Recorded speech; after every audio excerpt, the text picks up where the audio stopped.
அந்த தெருவை ஆதி காலத்திலே நமக்கு நெசவாளர் தெருவாக இருந்தது. இந்த மணக்குள விநாயகர் நம்ம காலப்போக்கிலே கொஞ்சம் சேதம் அடைந்ததுனால 2 விநாயகர் இருக்கக்கூடிய ஆலயம் அப்படின்னா நம்ம மணக்குள விநாயகர் ஆலயம். நம் மணக்குள விநாயகர் ஆலயத்தில் மட்டும்தான் பள்ளியறை இருக்கிறது.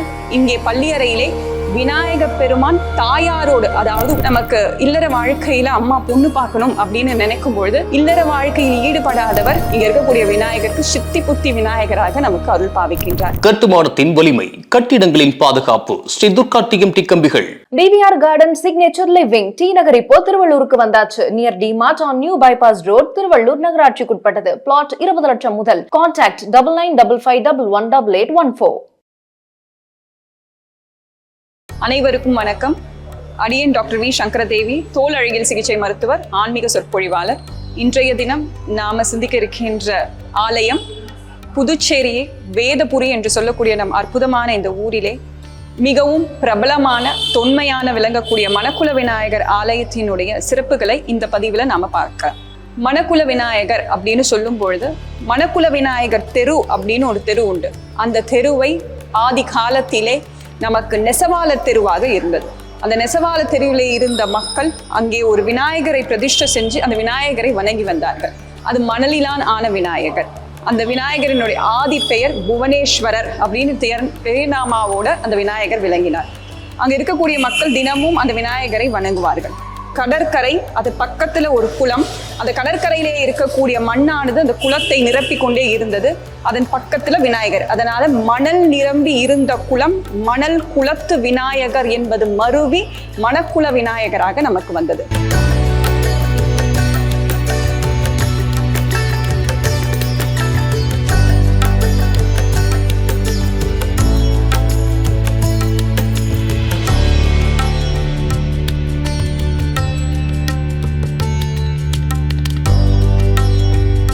இந்த விநாயகரை பற்றி சொல்லும் பொழுது பிரெஞ்சின் படையெடுப்பும் பொழுது நம் சமயத்தை அழிப்பதற்காக ஆலயங்களையும் அழித்தார்கள். அப்படி இந்த விநாயகரை அந்த குளத்துல எடுத்து போட்டாங்க.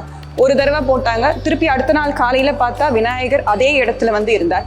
திருப்பி 2வது முறையும் அவ்வாறு செய்தார்கள். அப்பையும் விநாயகர் வந்து இருந்தார். 3வது முறை செய்தார்கள். அப்படி செய்யும் பொழுது 3வது முறையும் விநாயகர் அதே இடத்தில் வந்து இருந்தார். இதை பார்த்த பிரெஞ்சு படையினர், ஆட்சியினர், இது விநாயகருக்கு ஏதோ ஒரு அற்புத சக்தி இருக்கிறது போன்று என்பதற்காக தாங்களே ஒரு பரிகாரம் ஆரம்பித்து ஒரு சின்ன ஆலயத்தை எழுப்பினார்கள். அப்படி அந்த பிரெஞ்சு ஆலயத்தில் இருக்கக்கூடிய பிரெஞ்சு ஆட்சிக்காரர்களையே ஒரு ஆலயம் எழுப்ப வைத்த ஒரு அற்புதமான சக்தி வாய்ந்தவர் இந்த மணக்குள விநாயகர். இந்த மணக்குள விநாயகர் நம்ம காலப்போக்கிலே கொஞ்சம் சேதம் அடைந்ததுனால இன்னைக்கு நாம கருவறையில பார்க்கக்கூடிய விநாயகர் ஆகம விதிப்படி இருக்கக்கூடாது என்பதற்காக பெரிய விநாயகராக நமக்கு செய்து வைத்திருக்கிறார்கள். ஆக 2 விநாயகர் இருக்கக்கூடிய ஆலயம் அப்படின்னா நம்ம மணக்குள விநாயகர் ஆலயம். அது வலப்பக்கத்துல பார்த்தீங்கன்னா நாகபந்தனம் அப்படின்னு சொல்லக்கூடியதாக இருக்கும். இப்படிதான் நம்மளுடைய அமைப்பு கருவறையில இருக்கும். அந்த பீடம் இருக்கக்கூடிய இடத்தின் கீழே என்றைக்கும் நீர் சுரந்து கொண்டே இருக்கக்கூடிய கிணறு இருக்கிறது. இப்படிதான் மணக்குளத்து விநாயகர் நமக்கு மணக்குள விநாயகராக மாறினார்.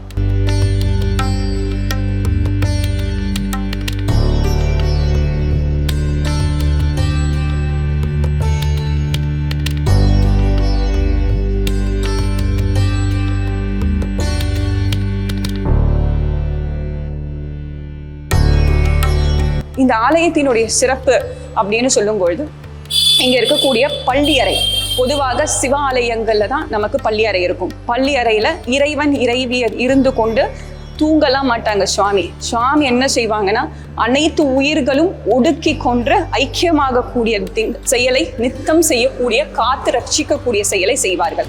ஆனால் நம் மணக்குள விநாயகர் ஆலயத்தில் மட்டும்தான் பள்ளியறை இருக்கிறது.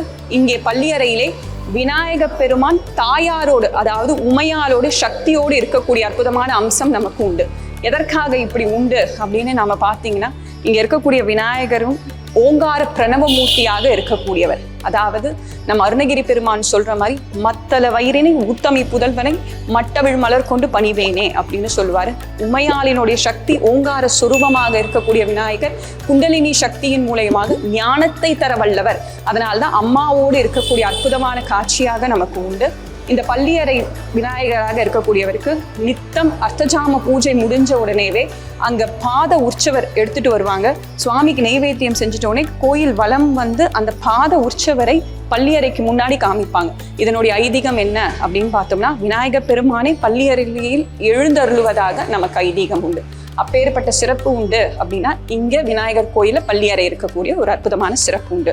மூன்றாவதாக பார்த்தீங்கன்னா, விநாயகர் பெருமான் பிரம்மச்சரி. ஆனா இங்க இருக்கக்கூடிய விநாயகருக்கு சித்தி புத்தி, அதாவது பிரம்மாவினுடைய மகளோடு திருமணம் ஆன காட்சியாக நமக்கு இருக்கக்கூடியதாக உண்டு.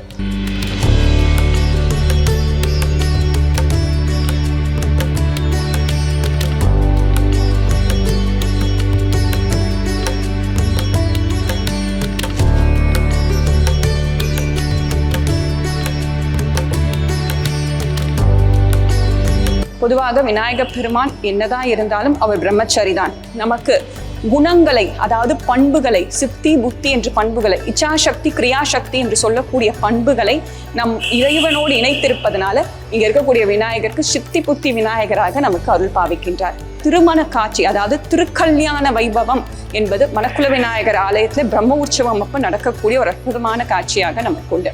இதற்கு மேல பாத்தீங்கன்னா, கருவறைக்கு மேல நமக்கு தங்கத்தால் நெய்யப்பட்டிருக்க ஒரு விமானம் உண்டு. அதற்கும் மேல இங்க இருக்கக்கூடிய விநாயகர் ஆலயத்துல மிக சிறப்பானது அப்படின்னா தேர் அப்படின்னு சொல்லுவோம். இங்க வெள்ளி தேர், தங்க தேர் உண்டு. இது நமக்கு நன்கொடை வாங்கி செய்யப்பட்ட தேராக உண்டு.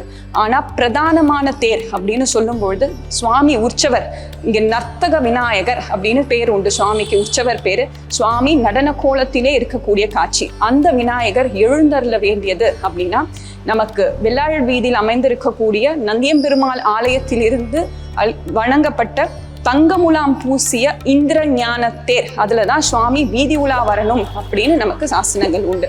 அதனாலதான் நமக்கு ஆருத்ரா தரிசனம் அல்லது மாசி மகம் இல்லாட்டினா அங்கே வேலாயுத சுவாமிக்கு குரு பூஜை நடக்கும் பொழுது இங்க இருக்கக்கூடிய மணக்குள விநாயகர் எழுந்தருளி அங்கே மரியாதை செலுத்துவதாக நமக்கு ஐதீகம் உண்டு. இப்பேற்பட்ட சிறப்புகள் உண்டு. இதுக்கும் மேல ஒரு முக்கியமான விஷயம் என்னன்னா, தொல்லைக்காது சித்தர். யார் இந்த தொல்லைக்காது சித்தர் அப்படின்னு சொல்லும்பொழுது இயற்பெயர் தொல்லைக்காது சித்தர் கிடையாது. இவருடைய இயற்பெயர் தெரியல. இவருக்கு அம்மா மட்டும்தான் உண்டு. இந்த சித்தர் நமக்கு இல்லற வாழ்க்கையில அம்மா பொண்ணு பார்க்கணும் அப்படின்னு நினைக்கும் பொழுது இல்லற வாழ்க்கையில் ஈடுபடாதவர். அவரின் குலதெய்வமாக அம்பாள் உண்டு. நமக்கு முரட்டாண்டிக்கிட்ட இருக்கக்கூடிய முத்துமாரி அம்மனை தன்னுடைய குலதெய்வமாக இருக்கவர். அங்க போய் உட்கார்ந்து யோசிக்கும் பொழுது அசிரீரியாக கேட்டது, நீ போய் அங்க மணக்குள விநாயகரை வணங்கு, நித்தம் போய் வணங்கு, மௌனமாக இரு அப்படின்னு சொல்லி அசிரீரி கேட்டு, அதனால முரட்டாண்டியில இருந்து தினமும் மணக்குள விநாயகருக்கு பூஜை செய்துட்டு போவார். நித்தம் இதான் வேலை. பிரெஞ்சு படையெடுப்பு நமக்கு முரட்டாண்டிக்கு அதெல்லாம் அழிஞ்சிட்ட உடனே இங்க மணக்குள விநாயகரோடவே வந்துட்டார். அப்ப வந்திருக்கும் பொழுது அனந்தரங்க பிள்ளை அப்படின்னு சொல்லக்கூடியவர். இவர் இல்லைன்னா நம்ம சமயத்துல நிறைய விஷயங்கள் நமக்கு தெரியாமலே போயிருக்கும். அப்படி அவரினுடைய தோட்டத்தில், அவருடைய வீட்டு தோட்டத்துல இவருக்கு ஒரு சிறு குடிலை அமைத்து கொடுத்து இங்க இருக்குமாறு சொன்னார். அப்படி நாம இன்னைக்கு பார்க்கக்கூடியதான் அனந்தரங்க பிள்ளையினுடைய தோட்டம், பிள்ளை தோட்டம் அப்படின்னு சொல்லுவோம். சித்தராக இருந்து ஒரு குடிலே இருந்தனால சித்தன் குடி பாலாஜி தியேட்டர் பக்கத்துல இன்னைக்கும் இருக்கு. அப்படி இருக்கக்கூடிய ஒரு அற்புதமான இடம். அந்த இடத்த தொல்லைக்காது சித்தவர் தான் இருந்து தங்கி கொண்டு மௌனமாக சில உபதேசங்களை செய்து கொண்டு, அது மட்டும் இல்லாமல் வைத்தியம் செய்து கொண்டு இருந்ததாக நமக்கு உண்டு.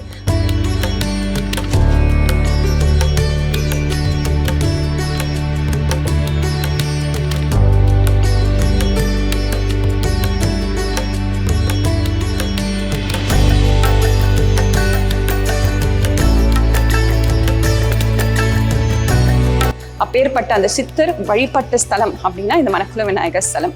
ஆக இந்த மணக்குள விநாயகரை வணங்குவதால் என்ன நன்மை அப்படின்னு யோசிக்கும் பொழுது, பொதுவாக புதுவையில பிறந்த வீட்டுல சுகப்பிரசவமோ இல்லை நமக்கு குழந்தை பிறந்துச்சு அப்படின்னா 3வது மாசத்துல இங்க சுவாமிக்கு சுண்டல் கொழுக்கட்டை நெய்வேத்தியமாக செய்து குழந்தையை இங்க காமிச்சு அதுக்கப்புறம் ஆசீர்வாதம் வாங்கிட்டு தான் புகுந்த வீட்டுக்கு போகணும் அப்படின்னு ஒரு நியதி காலந்தொட்டு நமக்கு இருக்கு.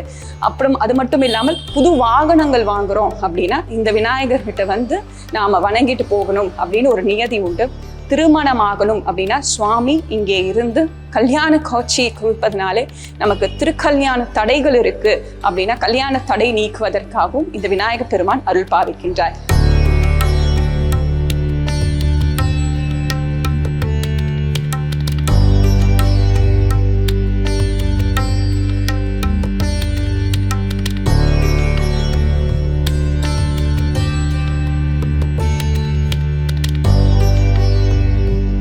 அப்படி வந்து இங்கே இருக்கக்கூடிய விநாயகரை வழிபட்டு விநாயகர் அப்படின்னு சொல்லும்பொழுது வி என்றால் விசேஷமான, நாயகன் என்றால் தலைவன், விசேஷமான தலைவர். வி என்றால் இல்லை அப்படின்னு அர்த்தம். வி என்றால் இல்லை, நாயகன் அப்படின்னு சொல்லுவோம். இவருக்கு மீறி ஒரு நாயகன் இல்லை, தலைவன் இல்லை என்று சொல்லக்கூடிய விநாயகர் நம் தடைகளை, விக்னங்களை தீர்க்கக்கூடியவர். அதனால விக்னேஸ்வரர் அப்படின்னு சொல்லக்கூடிய பெருமான். அப்படி இந்த விநாயக பெருமானை வணங்கி இந்த 2026 புத்தாண்டானது அனைவர் வாழ்க்கையிலும் எந்த தடைகளும் இல்லாமல் அந்த பெருமானினுடைய அருள் உங்கள் அனைவருக்கும் கிடைக்க வேண்டும் என்று கேட்டுக்கொள்கிறோம். இந்த வீடியோ உங்களுக்கு பிடிச்சிருந்தா லைக் பண்ணுங்க, ஷேர் பண்ணுங்க, கமெண்ட் பண்ணுங்க. மறக்காம பெல் பட்டனை கிளிக் பண்ணிட்டு பக்தி கஃபே தமிழ் சேனலை சப்ஸ்கிரைப் பண்ணிடுங்க.